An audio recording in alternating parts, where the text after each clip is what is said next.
hub, and spoke. Audio Collective. Hey there, it's Mike again. I am getting ready for this huge snowstorm that we're getting out here in Lake Tahoe. Yesterday I was on a Zoom call with John Korpics, our art director at Mountain Gazette. And man, design is just so important. And I'm excited to hear this pod getting a little further into design. Design can really add or take away from the words and photos in a magazine. And I think the best designers find a way to carefully sneak it in there, like a parent sneaking vegetables in their kids' food. It's good to eat your vegetables, of course. This is a rambling ad. Check us out at mountaingazette.com. We'll see you next time.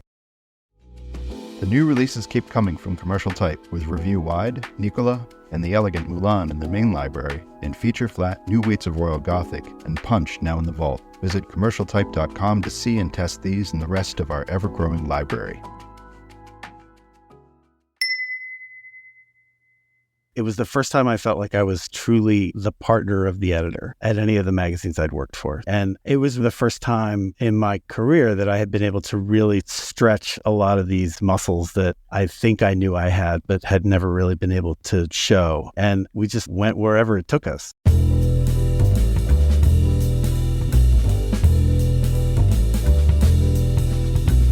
This is Print is Dead, Long Live Print, a podcast about magazines and the people who made and make them. I'm Deborah Bishop. I'm Patrick Mitchell. When you're born in a town called media, your career path is pretty much preordained. It has to be, right? And when you end up leading the design teams at blue-chip magazine brands at Condé Nast, Hearst, and Time Inc., the prophecy is then fully realized.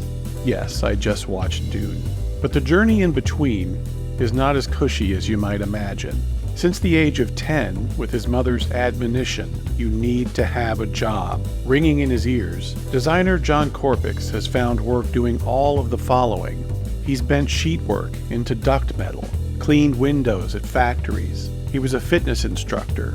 He had a paper route. He worked his way through college in food service, cleaning chicken, wiping counters, serving meals. When you hear the title creative director, you'd be forgiven if your mind painted a picture. You know the type. The thoroughbred who studied at Parsons or SVA, apprenticed under Tibor Kalman or Roger Black, who gets included on some 30 under 30 list. That's not John Korpics. He's worked hard to get where he's gotten. Korpics will tell you that. He told me that. I always felt like I was the Pete Rose of magazine designers. I hustle, I work hard, I crank stuff out. Occasionally I get one and I hit one out of the park, but there are people in this industry that I think are truly giants. And I've never quite thought of the work I did in that league, but I am always inspired by them. And then one day he was 24 and hired to art direct his first magazine, and then another, and another. And like many of us, some of his jobs haven't worked out. And when that happens, what does Korpics do? He gets himself another job, like the time he became a Manhattan bike messenger after one particularly messy ending.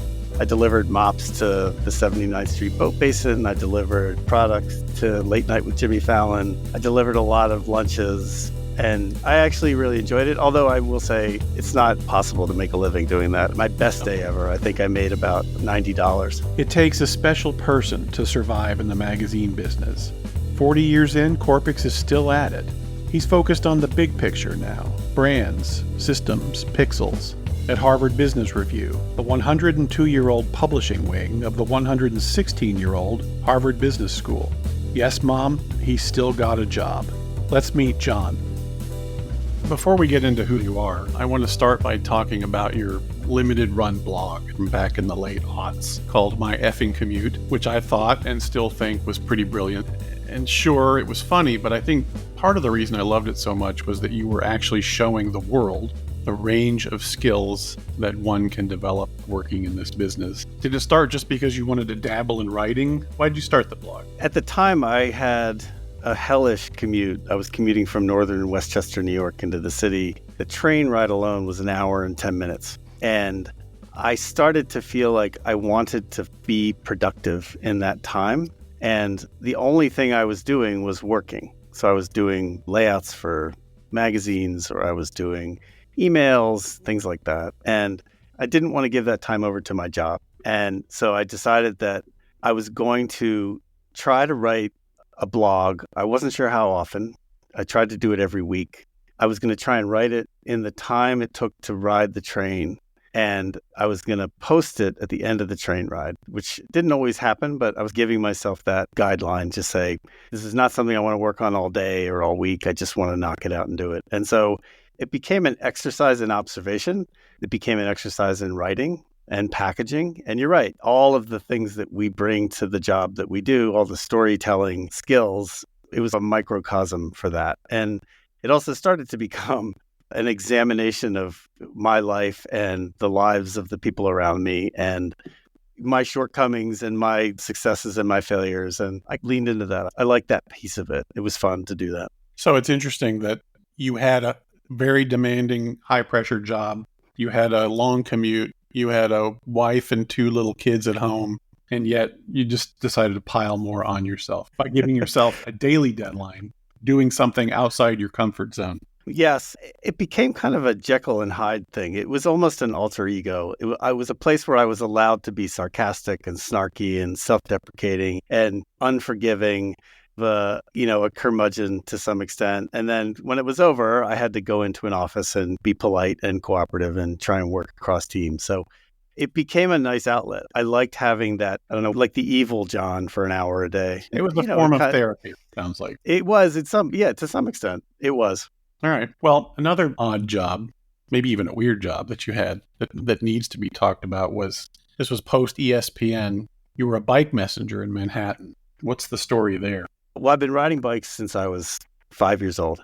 I was part of a big layoff at ESPN, so I was out of work for about a year and a half. And there were times when I would ride my bike around Manhattan to take my mind off of things. And I weirdly enjoy riding my bike through traffic and through congested cities and navigating unpredictable moments of car doors opening and people jumping out at you. So I was doing that a couple times a week just to clear my head. And my older daughter, Daisy, said, you should just be a bike messenger. You can get paid for this. And I thought about it and I said, it's not a bad idea. So I went and I took the 30-minute training session to be an Uber bike messenger, which essentially was don't break the law and here's your bag and go ahead and start working.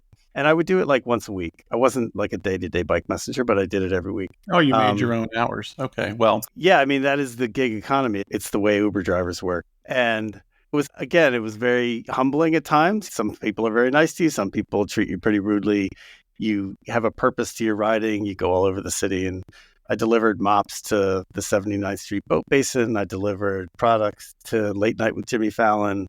I delivered a lot of lunches. And I actually really enjoyed it. Although I will say it's not possible to make a living doing that. I think my best day ever, I think I made about $90. Did you ever deliver anything to any of the big publishing companies? I did. I delivered clothes from a studio to Vogue. But the funniest one was I had a pickup at Pentagram. And they came down and I'm there on my bike hoping that none of the people who I'm friends with at Pentagram recognize me. They come downstairs and they hand me this tube that has something in it. And they said, okay, this is going up to this studio in New Rochelle. And I'm like, I'm a bike messenger. I can't ride my bike to New Rochelle. It's like 30 miles away. So I think you meant to call a car service. And so they had to cancel and nobody ever saw me. So I got away with it. So this one not quite the same as the others. Actually might have been a real job, but it was a little outside of your core skills in terms of, I think this was again post ESPN. You were the head of marketing for a school or schools called the Harlem Village Academies. What was that Yes. about? I had done a lot of pro bono work for them, going on like 10 years, I guess. And I was looking around for something to do for work, honestly. And I called my friend, Deborah Kenny, who was the president of the school. And I said, well, if you've got anything, let me know. And she asked me to do a couple of back to school videos for the kids and then a couple of videos for teacher recruiting and then one or two other things. And then she just said, hey, I think we might be able to use you full time. Do you want to come in and try this? And I said, sure, love to. And it was great. I loved it. I was working with students and teachers who are pretty remarkable in a really wonderful environment, very supportive environment, inspirational in many ways, and doing everything from helping to do all of the media planning for the annual fundraising event to doing student recruiting forms in multiple languages to doing bus ads and videos, and I rebuilt the website, did all the social media. So I was a one-man show, and I had a blast. It was a real fun place to be. So I'm sure you had kind of a bitter taste in your mouth after a rough ending at ESPN, but did you at any point while you were doing this work, it was also a terrible time to be in the magazine business, did it cross your mind to just end your time in the magazine business and stick with this or pursue more of this kind of work? Oh, yeah. I thought my media career was done, honestly. And I didn't have a horrible ending at ESPN. I think that when you work in an environment like that, there's always an expectation that change is inevitable. And they treated me very well when I was released from the company, as they say. I came away fine. It was a shock for a while, but honestly, it wasn't so bad. And then I had leaned into this job as the marketing director of the charter school, and I started to embrace it. I started to look around at what other schools were doing, and I was reaching out to peers to learn more about best practices and things like that. And then I got a call from a recruiter about this job at HBR. But we don't get to pick and choose when our career ends. Some of us do, which is pretty rare, but you're just told one day that, we're going in a different direction. And it's possible that might be the last one you get. So I do think that there was a point there where I was facing that and saying, it's not so bad. I really actually enjoy this job. The people are great. I'm still able to use a lot of the skill sets that I've developed over the years, and I was ready to move forward with it. But this thing came up, HBR came up, and the only caveat was I had to move. The job sounded great. The people were great. And I think that it was mutually understood that this would work out, but I had to make a decision to move from New York to Boston. Oh, you took the safe option. What does that mean? I don't even know what that means. Well, you were landing in the profession that you had a ton of experience in. Yes. It was almost like, holy cow, I get to go back and do this thing that I've been doing my whole life that I think I've learned a lot about and that I think I'm pretty good at. And now somebody actually needs that still. So yeah, that's a good feeling for sure. I don't know if it's safe, but it just felt really comfortable. And I felt very privileged to be able to come back and do it. We'll circle back to HBR in a minute, but now I want to wind back to Media, Pennsylvania, where you were born and raised. Talk a little bit about your childhood. What did your parents do? My father was a musician. Professional? I guess like professional musician, like dinner clubs, lounge musician. In the old days, you would go to dinner at a place that would have live music. And for the first 2 sets, they'd play quiet, nice jazz. And then for the next 3 sets, they'd do more like dance music so people could get up. So my dad did that most of my life growing up. He was a guitar player. And my mom, she raised us essentially and was our North Star, set the boundaries for us, gave us a purpose, and showed us what was proper and what was right. Always had vegetables in the house and made us watch PBS a lot. Did she work? Yeah, she worked as well. She had a lot of different jobs growing up. She worked at a bookstore for a while. She worked at the local fuel oil company for a while. And eventually she landed at a local community college as an administrator. Both my parents are still alive, hopefully listening, and happily retired. That's great. Do you remember your first sort of recognition of a magazine and taking notice of it? I had a subscription to Ranger Rick when I was a kid. I don't know if anybody even knows what that is anymore. I remember. I had one too. And I grew up with Time magazine. My mom always had a subscription to Time. My grandparents had Life magazine, the classics, nothing special. I think we may have had National Geographic for a while. My grandparents had the Life magazine photograph book. I don't know if you remember it, but it was this amazing collection of all the great photographs of Life magazine. And whenever I'd visit my grandparents, I'd just pour through that book. And it was just pictures of Louis Armstrong crying and playing at JFK's funeral and the amazing tragic photo of the woman who had jumped off the Empire State Building. And just like staring at that book for hours at my grandparents' house. And it was pretty amazing. We got to get somebody from Ranger Rick on the podcast. I think everybody subscribed to that. All right. So you decided to go to Carnegie Mellon. How did that come about? Carnegie Mellon is $60K a year now tuition, and it's very highly ranked to this day. So talk about your process of discovering Carnegie Mellon and deciding to go there. In high school, I was all in on my art major class. Most of my other classes were not working out so well. I got a D in chemistry, and I had to drop out of calculus because I had no interest. And I was sort of like, well, I guess it's art. That seems to be the thing. And my teacher said, your art is very controlled. It had a lot of structure to it. It was always very planned. I wasn't doing a lot of abstract painting or anything like that. I was thinking things through and planning them out. And he said, you might want to consider going into graphic design. So I applied to Carnegie Mellon. I applied to Tyler School of Art, which was in Philadelphia, and the University of Delaware. And that was it. Got into Carnegie Mellon, and that's where I went. Did you work during school? Yes, I worked. Yeah, I didn't pay the full tuition. I worked 20 hours a week in food service, mostly. Cleaned a lot of chicken, did a lot of the grunt work, worked behind the counters, and did all that kind of stuff. Yeah, 20 hours a week, all 4 years. I got a lot of grants. I took out student loans. The maximum you could take out in those days was $2,500 a year. So I graduated with $10,000 in debt, which seems almost laughable nowadays. And I think my mom had to pay like $2,000 a year for me to go to school there. It explains the previous conversation about how you're just born to do multiple things at once under pressure. I've always had a work ethic. My mom always used to say to me, you need to have a job, like from the age of 10. And she would say, if you don't get into college, that's fine. You'll have 4 choices: Army, Navy, Air Force, or Marines. So when you have that kind of hanging over you, it's definitely a motivating factor. So I had jobs. I bent sheetwork into duct metal, and I cleaned windows in factories, and I was a fitness instructor, and I had a paper route. You name it. Every cliche job you can imagine from the age of 10 on, I had it. So working in college was just one more thing. I was like, yeah, sure, no problem, whatever.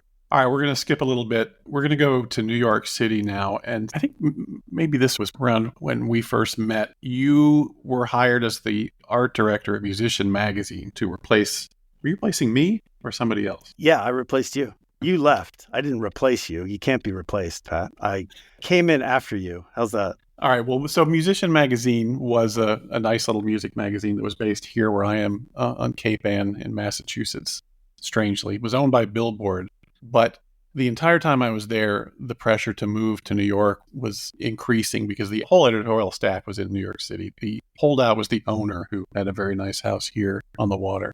And me leaving and you coming in was the straw that broke the camel's back. And great for you, because I think you had been wanting to get to New York, as all magazine designers do. And so your first stop was Musician Magazine. Now, you had worked in Philadelphia and D.C. before that, but is it safe to assume that New York was the goal all along?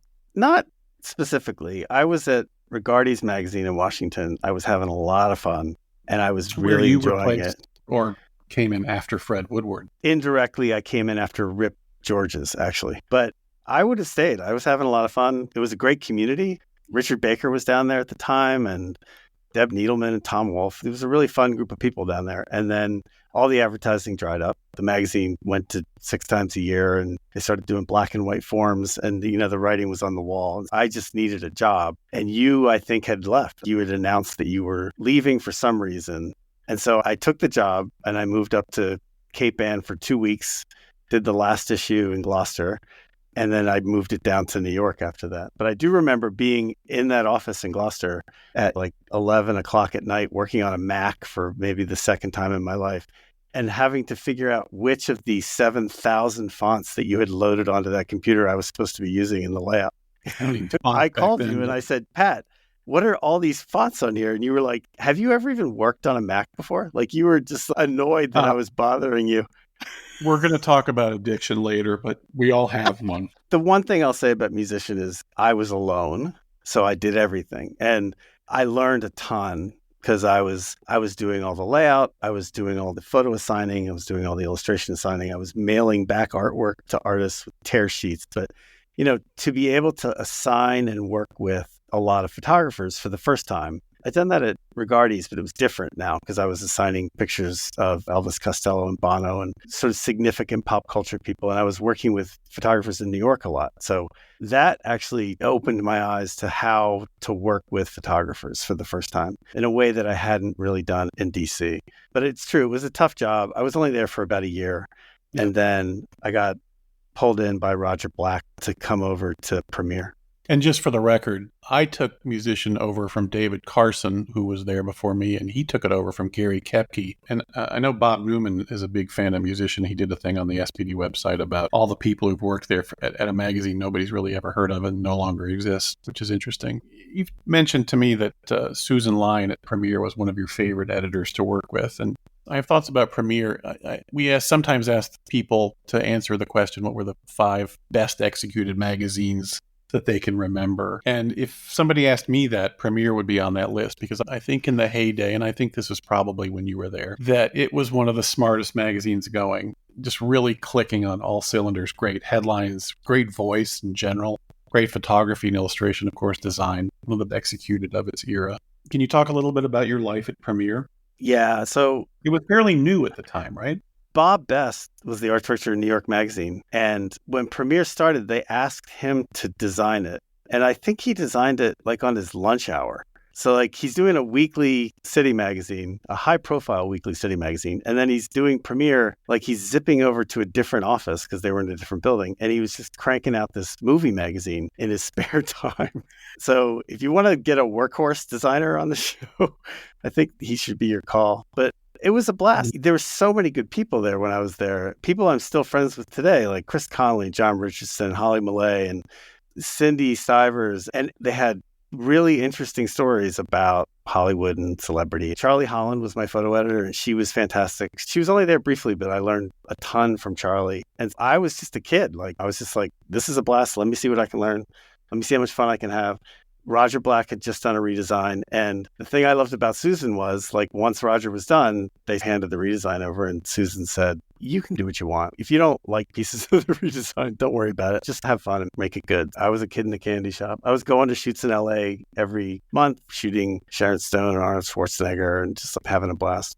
Yeah, dream job. Another one that to dust prematurely, but you go from there to GQ. Everybody's got an Art Cooper story, and yours may be one of the best. About your interview for the job at GQ. So, but before you tell that, were you ready to leave Premiere at the time, or did this just fall into your lap? Premiere got bought out by a group of people that was led by David Pecker, who's the guy who is, I guess he still runs the National Enquirer or something, that guy. And we could all tell that the culture was about to change dramatically. And Susan announced that she was going to leave, and a few other people announced that they were going to leave. And so I just decided that this was the time for me to start looking. And it just so happened that Robert Priest had just left GQ. And so that job was open. And I threw my hat in the ring for that. And then you got called for an interview. Yeah, so I had to interview with Art. Art's a very intimidating person. He passed away, but he's a very intimidating person. And I had to interview with him at the Four Seasons restaurant, which is a very intimidating place to go as well. I had a black suit. It was a 97-degree July day.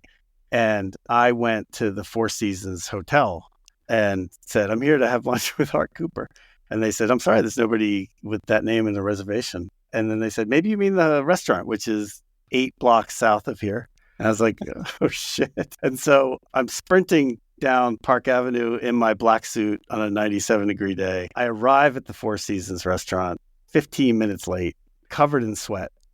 And I walk up, and there's Art sitting at a table in the middle of the restaurant, the very dead center of the restaurant, not saying anything with his hands folded, sitting straight up, just staring into space. I sit down, and I say, I'm so sorry, I'm late. It won't happen again. And he just looks at me and he says, it better not. I was like, oh, this is going to be fun. How long was the gap between that interview and you getting the job? Did it happen that day? I think he gave it to me pretty quickly. Yeah. I think Art saw me as a project. I think he said, this is a young guy. I'm going to guide him in what a GQ design should be and what the model of GQ should be. And he saw me as this sort of untested person that he was going to take a chance on. And to some extent, I guess there were things that I could still learn about creating magazines, but I also felt like there were times when it was just, he had a very set in his way idea of what a magazine should be. He gave me a list of rules. He gave me a list that said headline should always be at the top. There should always be rules around the pages. The subhead should always be smaller than the headline. I prefer black instead of color. Byline should be big. I was like, this is a blast. I didn't last very long there. I was there for about 11 months, but I did meet some good people and made a lot of friends. Why didn't you last? Because of that culture, I felt like I wasn't really able to define what I thought the magazine should be. It was handed to me in an instruction manual. You need to be able to have a piece of it that you feel like you own, that you're actually bringing something to, and I don't think it ever got to that point. We'll be right back. Print is Dead is made possible with the support of Mag Culture. Read our online journal, listen to our podcast, and visit our shop to discover why we're convinced print is very much alive. all available at magculture.com. What was it like? I mean, nobody in New York is really from there, but I'm picturing this kid from Media, Pennsylvania, walking past all those limos and into the Condé Nast building every morning. Was it intimidating in any way to you? No, I embraced it. When I first started, David Granger, who I wound up working for at Esquire, told me, he said, oh, in your first month here, you should spend as much as you can on your expense account, because once that threshold is set, people will think that's normal. And so I literally spent like $3,500 in the first month on car services and lunches and things like that. Like, this is great. I'm at Condé Nast. This is fantastic. But when the expense sheet came in, I hear this scream from down the hall. It's Art Cooper. He's like, Korpics, get the fuck in here. What the hell are you doing? And he said, your limit is $800 a month. Deal with it. And that was it. I had to figure that out. But I think I literally, the first year I was there, I took so many car services that Apple Car Service gave me a little crystal award.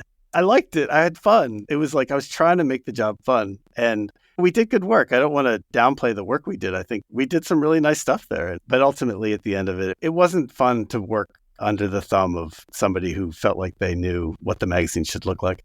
The culture was very different for me. I've worked at all three of the big publishing houses, Condé Nast, Hearst, and Time Inc. And Condé Nast is absolutely I don't know how to say it, but there's just a level of expectation there that I haven't really experienced at the other places. Find it helpful or not? No, it can be intimidating. I had a person on my team whose job this was their only job, to put together what they called the book for Psy. As the magazine's coming together, this person is taking the pages and putting them into a binder. So whenever Psy calls for the book, that person can get it to them. And then when the magazine's ready, the editor would take the binder up to Psy and walk them through the whole book. And I think there's a scene in The Devil Wears Prada where they take the binder over to Amanda Priestley. Yeah. And that's real. That happened. And I thought it was crazy to have somebody whose job it was to do this. Felt a little nuts, but that was just the way that things worked over there. They also had the newsstand on the ground floor that was run by Helmut and his wife. I can't remember her name.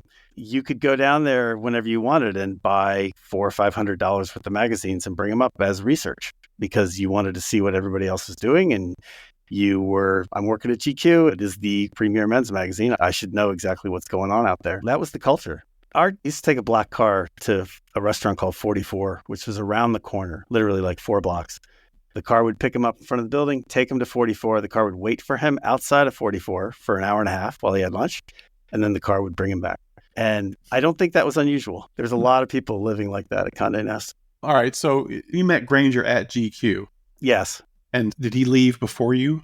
No. I left to go to Entertainment Weekly. I was at Entertainment Weekly for 4 years. And then in that time, Granger went to Esquire. And then at some point, Granger asked me to come to Esquire.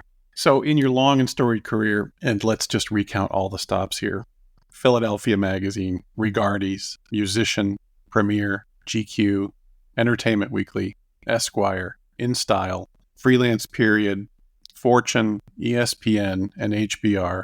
Of those, your longest stay was at Esquire. You were there for 6 years, 1999 to 2005. And, from the outside looking in, I would say that might be the magazine you're best known for. You could argue ESPN too, but it was certainly copied a lot at the time by me and by many others. I know a guy who designed a city magazine as almost a mirror image of your Esquire. But I want to let's talk about your time there. It also would be on my list of the 5 best executed magazines. Just talk a little bit about your time at Esquire. It was a great place to work, a very special place to work. I loved my time at Entertainment Weekly, but it was quite a bureaucracy. There was a lot of layers there, and it was Time Inc., so it's a publicly traded company. There's a sort of a culture around that. So to go to Esquire and to come in when I worked with Granger, it was the first time I felt like I was truly the partner of the editor at any of the magazines I'd worked for. And it was really the first time in my career that I had been able to really stretch a lot of these muscles that I think I knew I had, but had never really been able to show. And I think we just went wherever it took us, frankly. So every issue felt different. Every issue felt like you were starting from a clean slate and thinking about what a magazine could be from a new perspective. And I loved doing it. I did it for, like you said, for 6 years. And I think after the 6 years, I was exhausted. I was mentally and physically exhausted from that. I can see why. So I remember a story you told me. In the old days, we had these, what they called newsstand consultants who would come and tell you all of the rules of what sells on the cover, use fluorescent colors, put big numbers on the cover, et cetera, et cetera. And I always dismissed it by saying, if we all do that, then nothing stands out. But I remember you telling me specifically that you and David decided to do exactly what they asked for. But you designed it really well. Like I remember you added the little corner flip with the secondary story folded down. Yes. You remember this? I've never pushed back on things that might help sell something. I think it's part of my job. Part of my job is to build something, to create something that people want to buy. So if somebody's telling me, like we did this at EW too, they always wanted to have pictures of people above the logo. They called them the teeth. So you put like 5 pictures of TV stars above the logo and you have a story, something about the 5 big shows right now. And they were like obsessed with it. They were addicted to it. Got to have the teeth on every cover. At the end of the day, the cover is the hardest thing in the magazine to make look good because there's so much pressure on it to perform. There's a lot of politics around it. Sometimes I will push hard if I see an opportunity, like, hey, this one could be really great. Can we just get rid of some of this crap? But often I'll say, yeah, why not? Let's take that and design it so it actually looks good. Instead of making it a crappy little banner, let's make it a nice looking banner. Let's give it some dimension or something. When you have all these things at your disposal, so I've got great editorial partners, I have a budget, I have time to work on things, I have flexibility and freedom to create things. You have this enormous responsibility to make it as good as you can. You can't just slough it off. You really have to say, first of all, I don't know how long this is going to last. This may not last forever. So you need to really bust your ass to make it as good as you can in those moments that you have, because they're few and far between. All right, I want to talk about one of your more improbable positions and what it taught you. You learned an interesting lesson when you were at InStyle. I'm sure you learned more than one, but you've talked about how that job, as short as it was, really changed the way you thought about your career. The way you thought about what your job was at a magazine. Yeah. When I left Esquire, I really was looking for a brand. I wanted to get out of this mindset that every layout was its own special thing and every issue was its own special thing. I was looking for something that I could really approach from a brand design perspective. And so I saw InStyle and I saw a ton of pages, tons of space to do big photography and simple, elegant typography. And some of those issues were 400 or 500 pages long. You can't get in and design every page. You have to come up with systems and you have to come up with ideas that scale because you just don't have the bandwidth or the resources to get in and design it the way I was designing Esquire. So I actually wanted that. I was looking for that. And it forced me to think about things like we used to have 20 or 30 illustrations in an issue. And in the old days, a lot of designers will try and assign a different artist for every single illustration because they're trying to develop talent. They're trying to expand their repertoire of who's in there. But I felt like I just wanted to do the opposite. So I thought, I really love Kirsten Olve's work. She's a great illustrator. She gets fashion. She's also got really fun personality and energy in her work. We're just going to use her for every single illustration in the magazine. So we just co-opted her style as part of the brand and scaled it. And I really love that. I was like, this is great. Every time I see it, I like it. It holds together well. And so I started to think about magazine design from that perspective. I think the one thing about InStyle where I failed was I wasn't passionate about the content. And I don't know that every designer has to be. I've worked at a lot of different magazines. I don't know that there's a rule that says I have to love sports or I have to love men's fashion or I have to love business. But there are times when it really helps you be better at your job. People would come to me, we're going to shoot a still life with cork wedge heels and we have 12 to choose from and we only can do 6. Which 6 should we do? And I would say, I don't care. Like, I want to control how the picture's shot, but I don't care what's in it. And I think eventually it's a disservice. They want to have a creative partner who actually is invested in the content to some extent. And I don't know that I ever was at InStyle. I think I really loved making a lot of those images. I did love the celebrity stuff. I had a lot of fun with that. I loved coming up with the design systems, but eventually I think it just was obvious to them and to me that this isn't a great fit. You and I have talked a little bit about your battle with addiction. And I bring it up because issues like this have come up in podcasts we've done and podcasts I listen to. And when people are open to talking about it, I feel like it can really help. And I think it's something that a lot of people in our business have had to deal with. So if you're game, we could dive in here. Do you want to tell the story of your come to Jesus moment? Let me talk first a little bit about addiction in general. So I'm very OCD. I'm highly productive, highly focused, very compulsive in my behavior. And I always have been. And I like to say that I have an addictive personality. And at times that manifests itself in playing video games. At times it manifests itself in eating and other things. And then there definitely were times in my life when I was using drugs and drinking too much. They were not easy things to overcome. There were two moments when I was able to push them back. One was before my first daughter was born, and I had been smoking pot, as the old generation says, since high school. So I was smoking pot a lot. And I had tried to quit in the past and couldn't. And I was always aware that was not a good thing. I was like, I don't seem to be able to stop this. And about 6 months before my first daughter was born, I said, you know what? This is it. I can't be that guy who smokes pot every day and is raising a kid. And having that out there in front of me helped me say, I'm done. And for whatever reason, it stuck. The first couple months were hard, but then eventually I was able to say, all right, I think I can do this.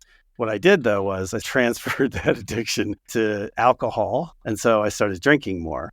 I felt really good about stopping the pot smoking, but slowly but surely the alcohol use started to increase. To this day, I still wrestle with it at times. It's always in the back of my head. It is a part of who I am. This drive that I have, this need to be compulsive, this endless energy that I sometimes can't let go of, it actually also manifests itself in work that I'm proud of. It helps me achieve certain things in my job that I've been able to enjoy or that I feel good about. So it's kind of a double-edged sword. Do you associate the need to drink, etc.? Does the work have anything to do with that? No. You've had some seriously high-pressure jobs. No, it's not really about that. It's more just about, it gives you an outlet. Like for the time that you're going to use whatever it is you're going to use at the time, if you're going to smoke a joint or have a few drinks, then you're giving yourself a chance to turn your brain off. You're retreating a little bit from reality. And that's fine. There's nothing wrong with that. The problem is that if you do it every day, if it starts to become a way of dealing with everyday life, then you actually stop progressing socially, professionally, emotionally. You basically stagnate. And if you do that for years on end, it can be pretty damaging. It can be pretty alienating. It's a very selfish way of living your life. And I just think that for anybody who can figure out how to get past it, there's no rule book. There's no path that works for everybody. I happen to have certain things happen in my life that helped me make decisions that I think were healthy. Other people have gone to meetings, have sponsors, and they talk to people and it's helpful to them. Whatever you need to do, whatever works for you, that's the way to do it. You watch the old movies and stuff, and there was always a connection between drugs and drinking and creativity. All the great masters had these massive drug problems. Yeah, I have had creative moments, but I've also had moments where I've been staring and designing a pull quote for 3 hours because I'm obsessing over it, which is not healthy. My dad led bands his whole life. He always had musicians, and he was always the leader of the band. And he would always say to me, oh, these assholes who smoke weed, they think they're playing better. But they're not. They think they're playing like Carlos Santana, but they're actually playing like shit. And so I think there's truth in both of those. There are times when I've had interesting ideas and I'm like, hey, I'm going to write that down. That might actually work. But there are definitely times when it's just a bunch of crap. We'll be right back. Print is Dead is made possible by the support of the Society of Publication Designers. The SPD powers the future of visual storytelling, setting the standard for editorial excellence and shaping the future of visual culture. For more information, visit spd.org. Well, I appreciate you talking about it. I think it's important for people to hear this. So we're going to move on to, I'm just going to say some things, and you may have quick reactions, one-word reactions. You may have stories to tell. So we'll just rattle them off. And the first one is the iPad as the savior of the magazine business. Now you're just teeing me up. So I was at Time Inc. and the iPad came out. And I think that most people at the time saw it as, oh, if you turn this thing sideways, it's the shape of a magazine. This is the future of magazines. That's why this thing was invented, so that you could have a magazine on it. And most of the magazines that were put onto the iPad were incredibly designed, like way over designed. And many of them were, I guess, what old product designers would call skeuomorphic. So they looked like pages and they turned like pages and you swiped them and they were like pages. Clearly, this is not why the iPad was invented. And I was at the meeting at timing when Steve Jobs came in and presented the iPad to the room. And Terry McDonald famously had produced this really elaborate video of what Sports Illustrated could look like on an iPad. And so I think Terry asked Steve in the meeting, like, hey, did you see my video and what did you think of it? And Steve just said, it's ridiculous. That has nothing to do with what this is going to be. And then there were people in the room saying, why should we put our magazine on your device? You're going to take 30% of our revenue. You're not going to share subscriber information. And he's like, I don't care if you put your magazine on my device. I'm not here to get you to put your magazine on my device. I'm here so that you will write a story about my device. That's the whole point of me being here. And it's true. Everybody got really excited because at the time people were anxious. Print was teetering. Nobody was quite sure what the future of print was going to be. And so this thing comes out and it looks like it might hold a magazine really well. And I had to dedicate resources to putting Fortune on the iPad. And we tried to minimize the impact that it had on our other jobs, but it still took a lot. Like we had to dedicate people to it every month. Emily Kay was working for me at the time, running the iPad for me. And she's a talented, useful person. I don't want her spending all her time on an iPad. I want her to work on the magazine. I think at some point after that, I realized that I needed to go work for a company that actually had a serious digital product approach, understood what the future of browser-based content was going to be, and understood native application design and all that stuff. And so that was when I realized I should probably be going to work for a place like ESPN. Good segue. The next thing is Doc Ellis. Yeah, so at ESPN, I had a moment of hubris, that big interactive story called Snowfall that the New York Times had come out a year or two earlier. And it was still this amazing darling of internet content. We were all blown away by it. And I'm like, okay, I'm at ESPN. I have these resources now. I have engineers and I have designers and I have a budget. I'm going to do Snowfall. And so the story about Doc Ellis came up, and it wasn't just the famous story where he throws the no-hitter on acid. It was like his life, his whole life. And so I was like, this is it. I'm going to do it here. And we create this very layered, very dense, very gigantic desktop browser-based story about Doc Ellis that has video, and it has parallax scrolling, and it has all the baseball cards he was ever in, and it has audio tracks and everything I could throw at it. I'm like, this is going to be I'm going to be famous. I'm going to do this, and I'm going to set the world on fire. Sgt. Pepper. And I think we were using Flash at the time, which was a huge mistake. So this thing comes out, and it took us like 2 or 3 months to build it. And they put it on the homepage of ESPN for a couple of days, and it got, I don't know, maybe 50,000 people saw it, as opposed to the average NFL 30-second highlight video, which might get 10 million views. And nobody could see it on a phone. It didn't work on a phone. And it was just insane. I was very humbled by that. I walked away from that with a whole new appreciation for, if I'm going to come into this world and I'm going to be useful, right? How do I apply the things that I think I'm good at, but also have enough humility to know that this is not my territory yet. I don't necessarily understand everything I need to know about how this world works. To this day, nobody really does. Yeah, but I come from a content background. So I would be in a meeting where we would be redesigning the play button on a video.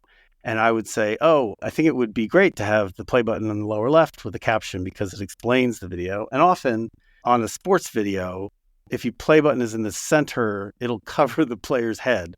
And nowadays, I don't even think this matters anymore because most videos like auto playing, you don't really necessarily have these play buttons everywhere. But I was like, I think this will be better. And they said, okay, why don't we test it? I was like, great. And so we tested play button lower left, play button center. Play button center did 2% better in the test. And I said, is 2% really a big enough deal that we shouldn't consider the editorial value of moving it to the lower left? And they said, well, 2% difference in a year of ESPN video translates to about $30 or $40 million in revenue. And I was like, okay, I get it. I'm going to shut up now. All right. Design awards. I think it's good to recognize achievement. Absolutely. It's good to build community. I think that at their best, they bring people together to celebrate the work that's getting done in our industry and to take a break from the year of drudgery that we all go through to crank these things out and say, nice job, pat you on the back. I do think, though, that, and I was guilty of this, as a designer, if your focus is on winning an award, you are doing a disservice to the brand and you're doing a disservice to your audience, usually because you're not necessarily designing with the right end goal in mind. All right, bake-offs. Bake-offs. You have a great story about a bake-off. Is that strictly a Time Inc. process, or have you heard of that happening elsewhere? Time Inc. is the only place I ever was involved in bake-offs. I never saw it happen anywhere else. It's kind of a bullshit process, frankly, because it basically gives whoever's making the decision cover to say, well, you know, we hired these great people to do this. Just quickly explain what a bake-off is. There's a couple different forms. The ones I've done, like I did one at Fortune, which was they decided they wanted a refresh for the magazine, a design refresh. There is an existing art director in place, and that person is usually not in the best position, unfortunately. And then they bring in all this sort of hired gun talent from the outside to do new versions of the magazine. And the staff art director is aware of this happening? And usually the staff art director can participate if they want, but it's clear at that point that the writing's on the wall. It's a sort of shitty process to put someone through. It's like a tap dance for your job kind of thing. I've never really liked that. I've seen it happen a few different ways. I've also seen it where you have two editors at a magazine and they're both given a chance to show what they can do with issues, and then one gets picked. But ultimately, if you're any good at your job, if you're in a leadership position, you shouldn't need the bake-off. You should be able to say, I've seen what this person can do. I think I know where this person might take our product, and I'm just going to make the call. I think having the bake-off process has always struck me as just like lazy. Like it's just make a decision. And this bake-off, this was at Fortune, right? Yeah, I was asked to do one of the bake-off versions for Fortune along with Robert Priest and Neil Jameson. And it was exactly as I described it. We came in from the outside. We are able to do whatever we want and we present everything. I think at the time I felt like mine was okay. I thought Neil's and Robert's were great, but I think I also knew the DNA of Time Inc. and I knew John Huey, the guy who was making the decision, and they are a very populist magazine company. They want something that isn't going to be too out there. They want something that's going to appeal to a mass audience, that's going to be friendly. And I think I gave them a well-organized, friendly, not too controversial, but also clean, elegant, modern kind of a thing. And I think that's what ultimately they wanted. And you got the job. I did get the job. I actually love that job. We had a real philosophy around how to do that magazine, which was I wanted it to be as if an annual report had really great photography and interesting data viz and clean, elegant, systematized design. So underneath everything we were doing, there was this North Star of we would want this to be a really beautiful annual report somehow. All right. Biggest fuck up. When I was at ESPN, I used to use the photo credentials to go to big sports events. I went to a couple of Super Bowls as a sideline photographer, like a George Plimpton moment where I'm gonna see if I can do this. And I would do it with my friend Rob Tringali, who's actually a real sports photographer, one of the best in the business. And so we went to a couple of Super Bowls, and then we decided we were going to go to the U.S. Open golf tournament, which was in Marion, Pennsylvania. It was near my mother's house. So we went down, we had dinner with my mom, and we worked inside the ropes at the U.S. Open for 2 days. And on Sunday, the final day of the U.S. Open, one of the 4 major tournaments of the year, I was using Rob's super fancy Canon camera and lens, and it had like a hair trigger shutter release on it. Like you breathe on it and the shutter would go off.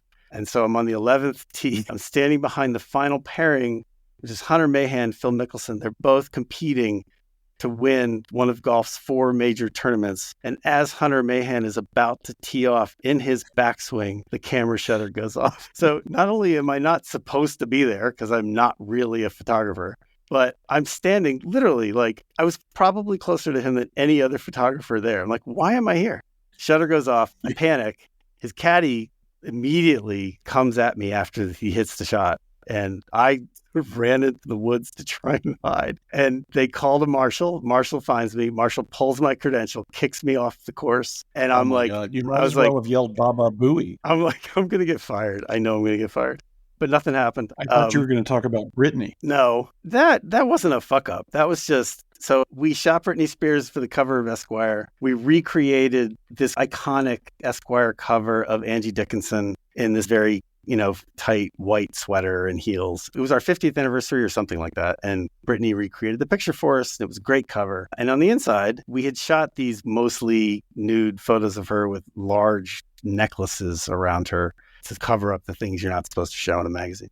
And they were fun and they were sexy and whatever. And it was clearly something she had participated in. Like she was styled for those pictures. She had put on all these necklaces, and it was something she was a willing participant in. And Granger had lunch with her and for some reason invited her back in to the office to see the cover. And so he's like, hey, I didn't know what was happening. He shows up and he's like, hey, I have Brittany with me. Can you show her the cover? And I was like, yeah, sure. We showed her the cover. Oh, that's great. Love it. Cover's fantastic. And I'm like, oh, and by the way, here's the inside spread. So I showed her the inside spread and she's like, what do you mean? You can't use these pictures. And I said, well, why did you pose for them? What do you mean I can't use them? And she's like, I never agreed for those pictures to be used. I thought we were just shooting those for fun. And I was like, no, I'm pretty sure that everybody was clear on the set that this was part of the shoot.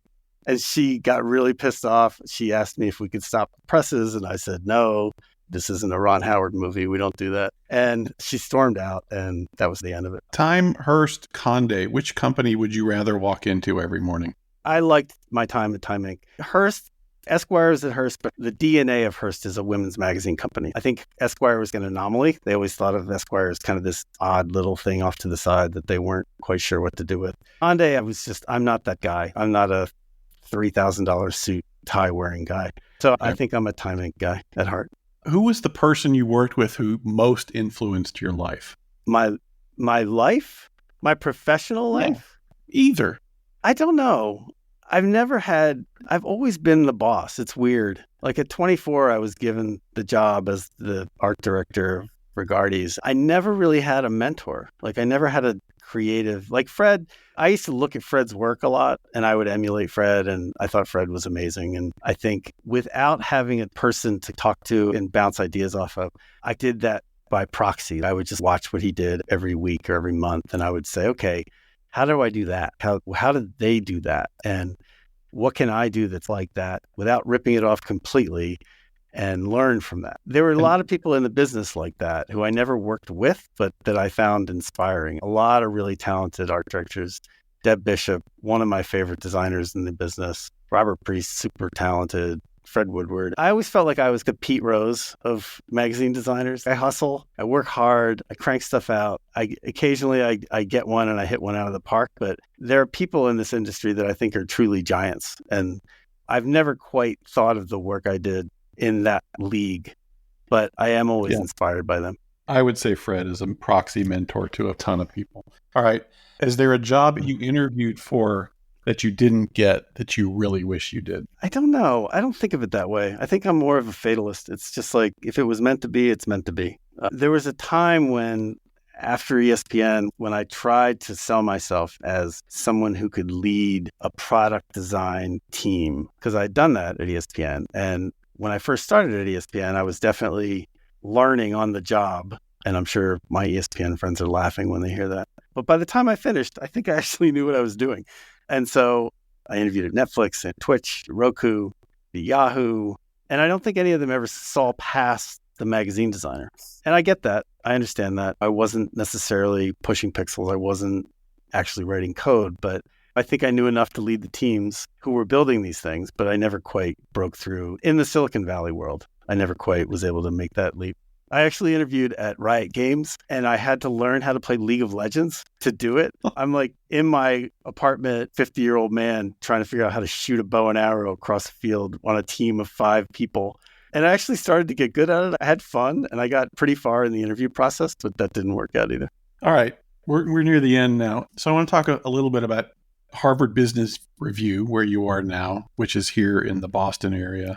And actually, this question comes from George Gendron. We were all competing with HBR when I was at Fast Company. He was at Inc. And he was curious, like for a magazine like HBR, which is, you could really say, undesigned for most of its life, where design was not a particularly important part of what they were producing. With your background, an amazing design background, how do you conceptualize a look and feel for a brand that's really never been designed before, that, however, is super successful and probably the most expensive magazine in the world? Well, I have to say, I don't think it was never designed. I think James DeVries before me did a nice job. And established the idea of design for the first time at HBR. So he gets credit for that. I think that it's like anything. You have to spend a little time with it. You can't just walk in off the street and throw a design in and say, this is what it is. I really needed to understand the DNA of it, which was strange because we are publishing research from authors and it's a partnership, really. We're not assigning these necessarily. We are a very high profile place for them to publish their research. So there's a respectful relationship that goes back and forth. And so there were times when I would assign artwork that played off of a brand or something. So we would create opening art that messed around with the Apple logo. And the people who had written the story worked at Apple. And they were like, you can't mess around with our logo like that. We have to work here. We don't think our internal teams will appreciate that. You have to understand how the place works and the DNA of it. And then you have to look for, how do you inject yourself into this? Like, I've been doing this work for 40 years now. There must be something about what I know how to do that I can start to bring into this and pull it together cohesively as a brand, elevate it visually, think about how it spans to digital platforms. Think about how the branding applies to every aspect of it, newsletters and podcasts and anything else that comes up. And then also understand how our press works. We have a very big press business that works directly with authors, and those authors have a lot to say about how their covers are designed. And that was also new to me. I'd never worked in an environment. And I actually talked to Chip Kidd about this. Like, how do you do this? How do you work with an author who looks at probably one of the best designs I've ever seen and tells you that they just want it to be blue with a big red drop cap? And he's just like, sometimes that's how it works. Sometimes that's the business. It's hard to work around that. But, you take all that into account and then you just find your way through it. You just figure out, okay, I see how I can make this work. And it's not so much about design necessarily. We're not trying to reinvent the wheel with design, but it is a lot about creative thinking. Can you describe, just so the listeners know, the scope of the job, all of the layers of responsibilities you have there? Of what I do? What you're producing? So we do a magazine 6 times a year. We do special issues 4 times a year. There's a press. We have a very talented press designer named Stephanie Finks, and she manages press design. There is digital products, a website, and we're about to launch a new native application on iOS and Android for all you shoppers out there. And I oversee the Creative Center, which does all of our marketing and promotional work. I've done a lot of work with our learning design teams. We have learning products that we license to corporations for leadership trainings. I've worked very closely with that team. And then just in general, the overarching HPP, HBR brand, stuff like that. A lot of video, animation. It's just whatever comes up, whatever needs to happen, I try and figure out how to get it done. So you've moved along and up in your career, and part of what happens is you move farther and farther away from making pages. And so this is a podcast about making magazines. Do you miss it? Do you miss picking a font, designing a drop cap, calling an illustrator? Well, I designed with the magazine design director, Susanna Heshe. I designed the system that the magazine is based on. We came up with the basic typographic foundation. We came up with the structure of the pages. We came up with the initial design, and we've enhanced it as we go along. So when I see the magazine, I see a lot of the initial work that I started when I got here 5.5 years ago. Susanna has obviously taken it to new places, and she's done amazing things with it. But I still feel connected to it. We were recently trying to design a new interface for one of our learning products, and I did the design in InDesign. Whereas everybody's like, somebody has to translate this to Figma, and I'm like, I don't know what to tell you. I can't do Figma, but I can do it in InDesign, and it should work. I still like to mess around like that. And I think you told me you have dabbled in your free time. You have a political candidate you worked for. So yeah, you're known to crack open the InDesign on the weekends every now and again. I like sort of personal design. I'll design T-shirts for friends and family. I did work on a friend's political campaigns. I did all her signage and mailers and things like that. I do like keeping my hands in it. It's just fun. I don't think I'll ever stop designing. So in closing, a big, deep philosophical question. Take as much time as you need to think of the answer. If you could change one thing about your career, what would it be? I don't know what I would change. I think that my career has been very, I was never able to stay put. I was always very restless. And to some extent, I look back now and I think I learned a lot because of that. And I had a lot of great experiences because of that. But also, it can be very fraught. It's like riding a roller coaster. You're up and down a lot. You're never at the same place for more than 3, 4, 5 years. I think it might have made more sense to do what I do through an agency, through a place that is bringing clients in that you work with on a temporary basis. So you work with a client for a year or 6 months, and then you move on to the next client and you're doing something else. Because I structured my career that way. I just did it with full-time jobs that I had to come in and out of, sometimes in ways that weren't ideal. But I look back and I'm fond of just about everything I was able to do, and it's not over yet. All right. It's time for the print is dead $1 billion question. And that is, a billionaire of your choice offers you a blank check with the caveat that you have to use this money to create and launch a print magazine. What would you do? I'll tell you what I would do, but first I want to be a little philosophical here. I think that print, in order to survive, has to be reinvented. So you can't keep doing magazines with this structure that has been around for 75, 100 years. So you've got a front of book, a feature well, a back of book, a cover. Everything's designed as if it's going to be on a newsstand, even though it's never on a newsstand anymore. Everything's designed as if people read them linearly. So somebody has to just say, we need to figure out what people are interested in. And then we need to stick it into print in a way that actually speaks to them. I don't think that's been done yet. I think that there are a lot of magazines that are personal projects and passion projects, but I don't know that they have reached a wide audience. I think that has to happen. I don't know if I can do that. Somebody else has to do that. But I think when we were at ESPN, I loved these issues we did called One Day, One Game, where we would take a single event and we would just dive in and throw everything we could at it and cover it top to bottom. So we did the LSU-Alabama game, and we covered everything from the tailgating out front to people making gumbo, and when they bring the tiger out onto the field, to the game itself, to the preparation in the locker room. And I do think there's an audience for that. I would love to see an issue that just tells me what it's like for Costco to run for a day. What goes into running Costco for a day? Or what goes into figuring out how to run the New York City subway system for a day? I could see that might be really fascinating. I don't know if it's a print publication or not, but I think print is uniquely set up to allow you to browse and relax into that. So you can pick it up and come back to it as often as you want. And I think that there could be an audience for that. So maybe that's what I would pitch. I'd pitch a day in the life of this, whatever this thing is. That's a great idea. And because frankly, when I think about what is the one thing that still makes value out of print, and that's photography, artwork. You can never get big artwork online. I totally agree with you, but I also think that artwork without words is meaningless. For more on John Korpics, check out his website, johnkorpics.squarespace.com. You can also find his wonderful My Effing Commute stories right here in our Entry Points blog. If you'd like to connect more deeply with our guests, be sure to visit our website where we have complete transcripts of all our interviews, along with portfolios, archival photos, links, and other great information. Visit longliveprint.co/interviews for more.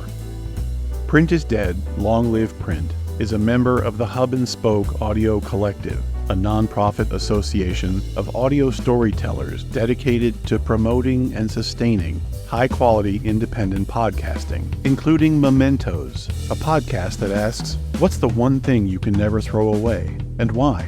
What time, place, person, or experience does it connect you to? What does this thing say about you? On Mementos, everyday people talk about a special item and the reasons they keep it. In each episode, a thing will become a springboard for exploring and reflecting on memories, experiences, emotions, and relationships. Listen at mementospodcast.com or wherever you get your podcasts. Print is Dead, Long Live Print is made possible by support of listeners like you. If you'd like to contribute to keeping the podcast going, there are 2 easy ways. 1, become a sustaining patron by making a monthly donation, or 2, make a one-time donation in the amount that works best for you. Visit printisdead.co/support for more information. Print is Dead, Long Live Print is a production of Modus Operandi Design. For more information, visit our website, printisdead.co. Or if you're an optimist, longliveprint.co. Follow us on social media at printisdeadpod. Please give us a like and a review on your favorite podcast app. It really helps. Thanks very much for listening.